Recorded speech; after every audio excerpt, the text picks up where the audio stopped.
How many times today have you wondered if someone was lying to you? Oh, that's a good question. Right. Just think about it for a second. Was it your boss giving you the surprisingly vague update on that major project? Or, I mean, maybe it's your kids insisting they already brushed their teeth when you can see their toothbrushes are bone dry. Yeah, or a politician on TV. Exactly. A politician dancing around a direct question with a very long, very polished non answer. We all deal with it. And Uh-huh. honestly, it can be exhausting trying to figure out who to actually trust. So, welcome to today's deep dive where we are going to shortcut your path to becoming a human lie detector, or, as close to one as humanly possible. It is a universally relevant challenge, really. Mm. We constantly rely on our intuition to gauge truthfulness in our daily interactions. But as the research clearly demonstrates, human intuition when it comes to deception is, well, it's deeply flawed. That is the perfect starting point. Because today we are tossing those old gut feelings and behavioral myths right out the window. Our source material for this deep dive is a phenomenal book called Spy the Lie. Fantastic read. It really is. It's written by Philip Houston, Michael Floyd, Susan Carnicero, and Don Tennant. And look, this isn't just pop psychology. These authors are a team of former CIA polygraph examiners and interrogators. That real deal. We are talking about the professionals who conducted interviews for the highest stakes imaginable, protecting national security, unmasking foreign spies, and today we are bringing their battle-tested, systematic methodology out of Langley and right into your everyday life. Okay, let's unpack this. Yes, so the first conceptual hurdle we need to clear is understanding that the biggest obstacle to detecting deception isn't actually the skill of the liar. Really? No, the obstacle is our own human nature. We are socially and biologically conditioned to believe people. Which makes sense, right? Completely. From a very young age, society functions on the premise of trust. I mean, if we walked around doubting every single statement our partner or coworker made, our social structures would just collapse. It would be exhausting. It would. Because of that necessary social cohesion, we operate on a default setting of innocent until proven guilty. We genuinely feel uncomfortable playing the role of judge and jury in our casual conversations. Which is a wonderful quality for maintaining friendships, but a terrible one for an investigator. And the source material points out a staggering statistic from behavioral research. The average person is lied to at least 10 times a day. 10 times. 10 times. Clearly, our natural desire to believe people is constantly being taken advantage of. And when we do occasionally try to spot a lie, we usually go about it the wrong way. We default to what the authors call global behavior assessment. Right. And global behavior assessment is just the natural human tendency to try and absorb every single piece of data a person is giving off, all at exactly the same time. Like trying to read everything. Exactly. You're looking at their posture, their eye contact, the way their arms are folded. You're listening to the pitch of their voice, analyzing their word choice, all simultaneously. It is the cognitive equivalent of trying to get a drink of water from a fire hose.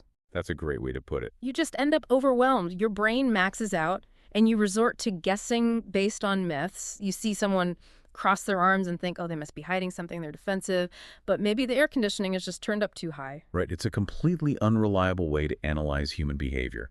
The CIA takes a drastically different approach.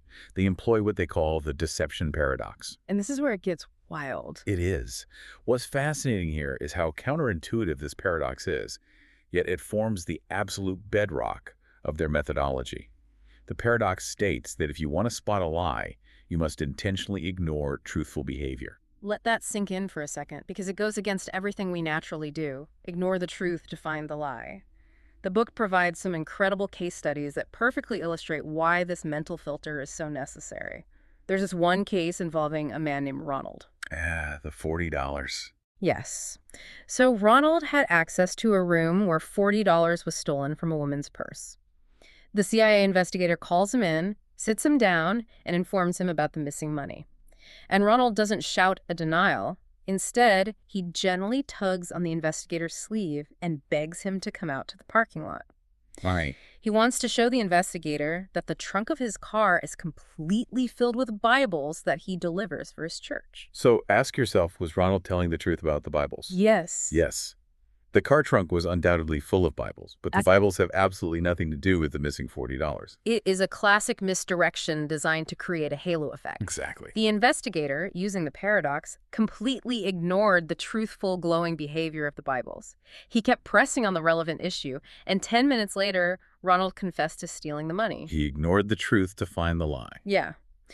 And there is another striking story about an East Asian graduate student. Let's call him Anil.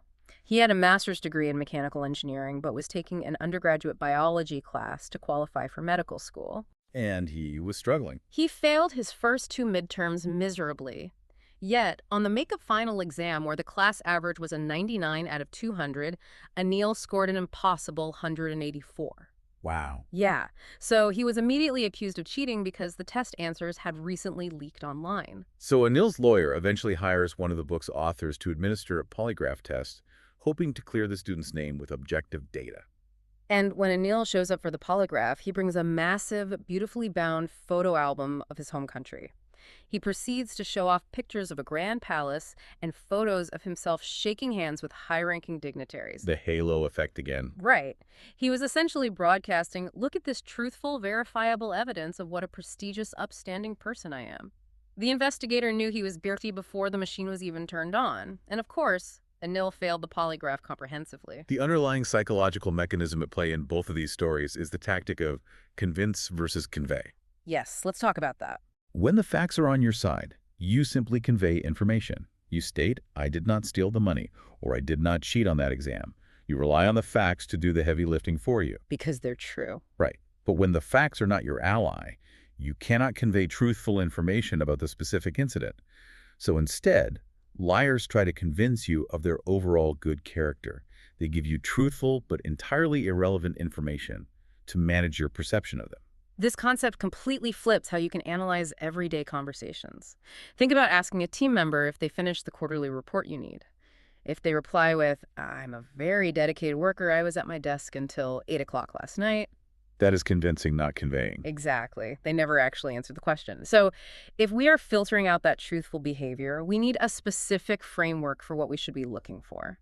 This brings us to the CIA's rules of the game, the core methodology. And it starts with shifting your brain into what the authors call L-squared mode.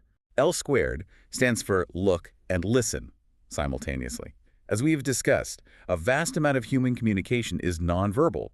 We have a habit of focusing heavily on the words people say, processing the audio track of the conversation, basically while letting the visual track blur. Yeah, we tune out the physical stuff. Exactly.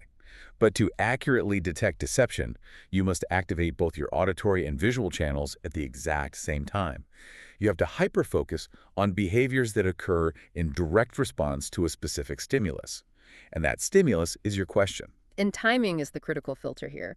The authors utilize a very strict parameter known as the 5-second rule. This is huge. For a behavior to be considered a potential indicator of deception, the very first deceptive behavior must occur within 5 seconds of the stimulus, meaning within 5 seconds of you asking the specific question. Think about the last time you asked someone a tough question. If they paused for 10 seconds before answering, your instinct might be that they were lying or making something up. Right, that's what we usually assume. But the cognitive research in the book flips that assumption on its head. As humans, we think at least 10 times faster than we speak. If you ask a question and a person exhibits a strange behavior 10 seconds later, their brain has likely already processed your question, formulated an answer, and moved on to an entirely different, unrelated thought. Yeah, they could be thinking about what they're having for dinner. Exactly. You can no longer reliably link their physical behavior to your specific question. The reaction has to happen within that first 5-second window to be relevant. It is a necessary boundary to filter out the noise of normal human interaction.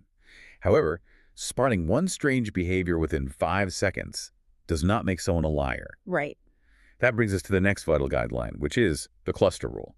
A single deceptive indicator in isolation is meaningless.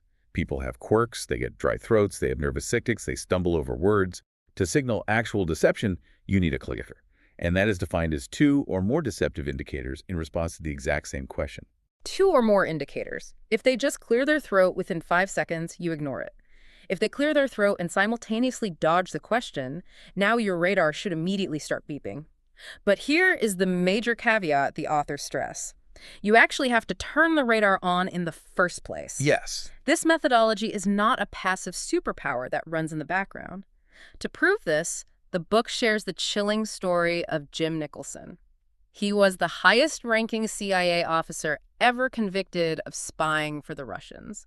It's a profound example of the limits of human perception. One of the authors, Phil Houston, actually worked alongside Nicholson for years. He lived in the same neighborhood. Their kids even carpooled to football practice together. Just think about that. A seasoned CIA deception expert was carpooling with a Russian spy, and he never spotted the deception. And the reason is simple. He wasn't actively applying the model. He wasn't in L-squared mode, asking targeted questions and scanning for clusters within 5-second windows. If you do not actively engage the toolkit, you will be fooled by the people around you, regardless of your training or background. The model requires deliberate intent. So let's examine the specific indicators we are looking for when we do turn that radar on. We can start by breaking down what deception actually sounds like in conversation. The verbal indicators. The authors categorize lies into 3 distinct buckets, pointing out that the standard courtroom oath perfectly encompasses all of them: to tell the truth, the whole truth, and nothing but the truth. The phrase "the truth" covers lies of commission. These are the bald-faced, direct lies where a person fabricates a story out of thin air. The classic lie. Right. Then, the whole truth covers lies of omission, where a person tells the truth but intentionally leaves out the most critical, incriminating details. And finally, nothing but the truth covers lies of influence, which we touched on earlier, using truthful statements to manage perception rather than convey facts. Lies of omission are incredibly common, especially if you have kids. The book shares a very relatable anecdote about one of the author's 9-year-old sons, Chris. The dad asks a simple question: "Chris, do you have any homework?" And Chris quickly replies, "We had a substitute today." And Chris bounds up the stairs, fully believing he has successfully navigated the interrogation. And the dad accepts it for a moment, falling victim to his own parental bias. We all remember having substitute teachers and getting a free pass on homework for the day. But then the CIA training kicks in. He realizes Chris never actually answered the direct question. He dodged it. It was a perfectly executed lie of omission that preyed on the listener's assumptions. So he calls Chris back downstairs, asks the question again directly, and sure enough, Pratt had a mountain of worksheets to complete. He avoided telling a direct lie by offering a truthful but entirely evasive statement. That specific type of evasion is categorized as a failure to answer. Closely related to that are denial problems. This occurs when a person fails to explicitly deny an accusation or offers a very nonspecific, watered-down denial. To illustrate this cognitive loophole, the authors analyze a 2004 television interview with former Vice President Dick Cheney. And just to pause here, looking at this purely from a clinical communication standpoint, setting all politics completely aside, it is a perfect academic case study in how the brain avoids direct falsehoods. So in the interview, Cheney was asked about a highly publicized exchange on the Senate floor where he allegedly used the F word towards another senator. The interviewer asks him point blank, "Did you use the F word?" If the event never happened, the easiest, most frictionless answer the brain can produce is, "No, I did not." But instead, Cheney replies, "That's not the kind of language I usually use." Notice the linguistic distance in that phrasing. It is a non-specific denial. The human brain hates the cognitive dissonance of telling a direct, bald-faced lie, so it creates these verbal dodges. He avoids saying the word no. Instead, he attempts to deny the broader characterization of himself as someone who curses. The interviewer presses him again, and eventually Cheney admits he probably cursed and finally concedes, "I said it." While Cheney used a nonspecific denial to create a psychological loophole, other subjects take a different route by simply trying to stall for time. You will often hear people simply repeat the question back to you. The human brain abhors awkward silence during an interrogation, and repeating the question out loud buys them a few precious seconds of cognitive processing time to construct a believable narrative. You also see a reliance on what the authors call referral statements. This sounds like, as I told the previous investigator, or as I said in our meeting yesterday. Yes, referring back. This is a psychological tool leveraging repetition.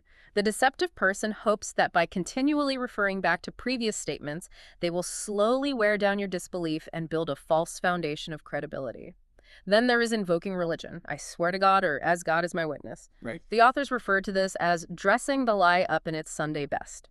If your factual foundation is weak, you try to artificially bolster it by borrowing authority from the highest source imaginable.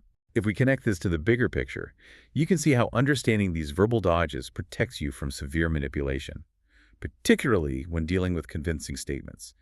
These are true statements used entirely as emotional weapons. The authors reference the tragic 1994 Susan Smith case. This was the mother in South Carolina who drowned her two young children, but initially claimed to the nation that she had been carjacked. When seasoned investigators first sat down with her and asked if she had anything to do with their disappearance, she didn't just give a direct no. She said, "I love my children. I would never hurt my kids." Her statement, "I love my children," was emotionally devastating and on some profound level, likely true. It played perfectly into the investigators' natural human biases. The deeply held belief that mothers do not do these things to their children. Of course. Because of those powerful, convincing statements, seasoned professionals initially believed her. They were momentarily blinded by the sheer emotion, the truthfulness of the irrelevant statement. It highlights the absolute necessity of the deception paradox. You have to ignore the truthful behavior if it doesn't directly answer the question at hand. But what happens when a person realizes these verbal dodges and emotional appeals aren't working? When they feel the walls closing in, they turn into cornered animals. This leads us to attack behavior. When the facts are simply not on a person's side and they feel trapped by a persistent line of questioning, the psychological strain can force them to go on the offensive. Now, this is rarely a physical attack. Rather, it's an attack on your credibility, your competence, or the validity of the process itself. The authors use a brilliant case study from the political sphere. And again, to be absolutely clear, we're looking at this strictly as an academic evaluation of communication tactics, leaving all politics at the door. They analyze an interview with former Senate candidate Christine O'Donnell on Piers Morgan's television show. Morgan persistently pressed her on her views regarding gay marriage, a topic she clearly felt cornered by and did not want to address. The resulting response was a textbook cluster of deceptive indicators. First, she offered rapidly inconsistent statements. In one breath, she claimed she wasn't talking about specific policies because she wasn't currently running for office, and moments later she stated she was on the show specifically to promote the policies laid out in her new book. And when the inconsistency didn't stop the questioning, she escalated to process complaints, questioning the relevance of the topic to the interview. Finally, she engaged in direct attack behavior. She called the host rude and literally unclipped her microphone and walked off the set. When the psychological pressure peaked, she attacked the source and fled. We see a similar, perhaps even more aggressive attack mechanism from Jeffrey Skilling, the former CEO of Enron.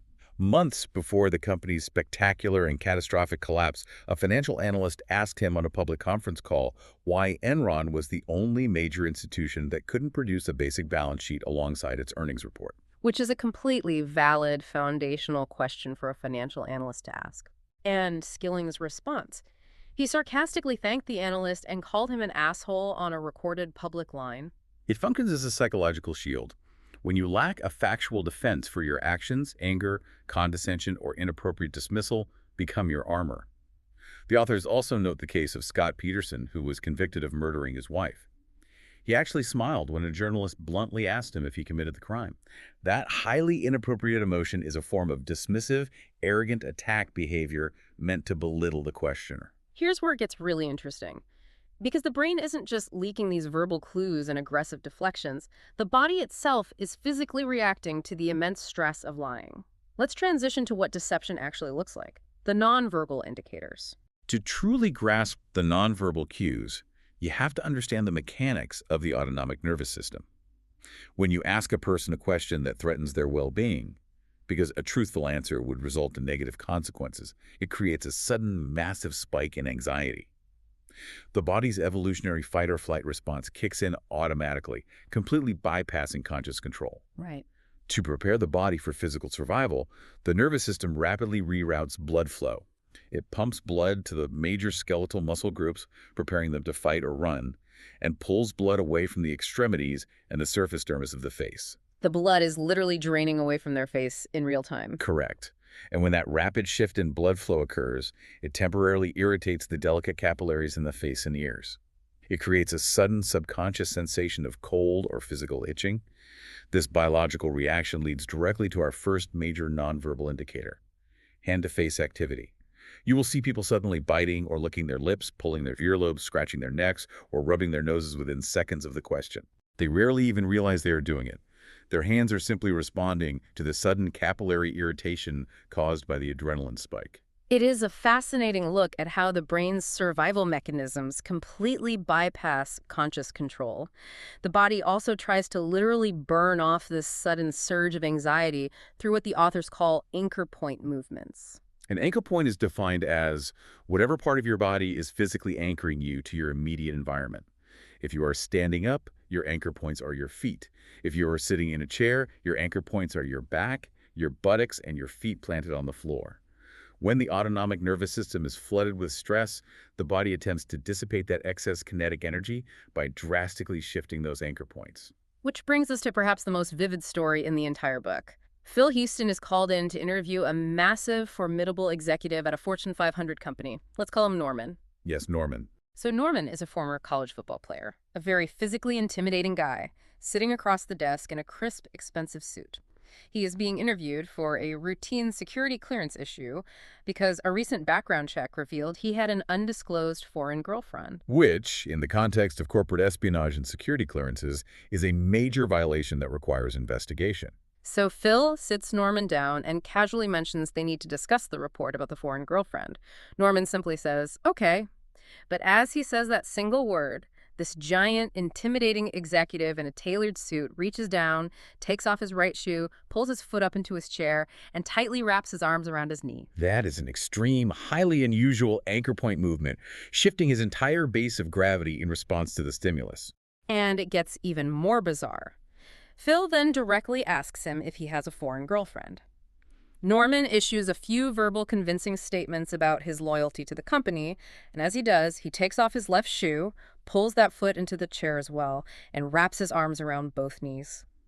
He is literally sitting in a full fetal position, barefoot in a tailored suit, peering at the CIA investigator between his knees. It is a brilliant, undeniable illustration that absolutely no one is immune to behavioral leakage. It does not matter how smart, sophisticated, wealthy, or powerful you are.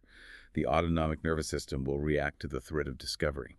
Along with those anchor point movements, the authors also detail grooming gestures.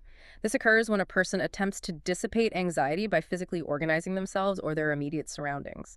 It manifests as adjusting a tie, smoothing out a skirt, sweeping hair behind an ear, or meticulously lining up a pen and paper on a desk.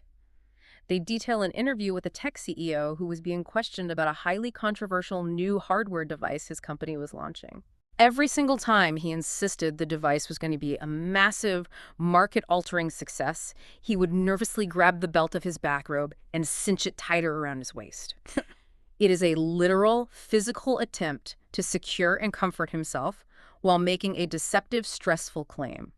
And, as the objective data later proved, that hardware device was a complete and total market failure. Your mission, should you choose to accept it, is to take the CIA toolkit into your daily life. You need to activate L-squared mode. Look and listen simultaneously, giving equal weight to the visual and the auditory.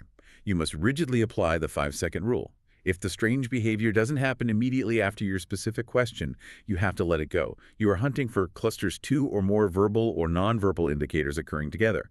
And most importantly, you have to embrace the counterintuitive deception paradox and ignore the truthful behavior designed to distract you.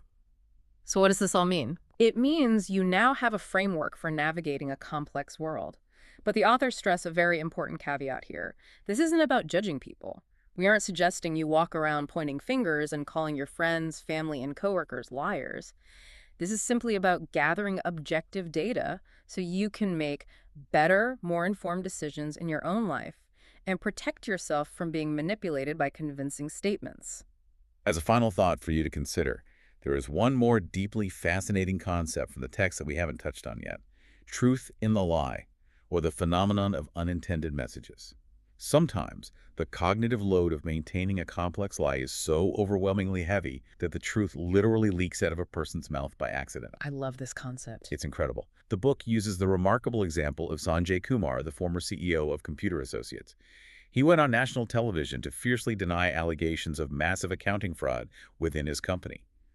During his impassioned defense, he proudly stated that the company had a new business model, which was a new way of selling and a new way of counting revenue. A new way of counting revenue.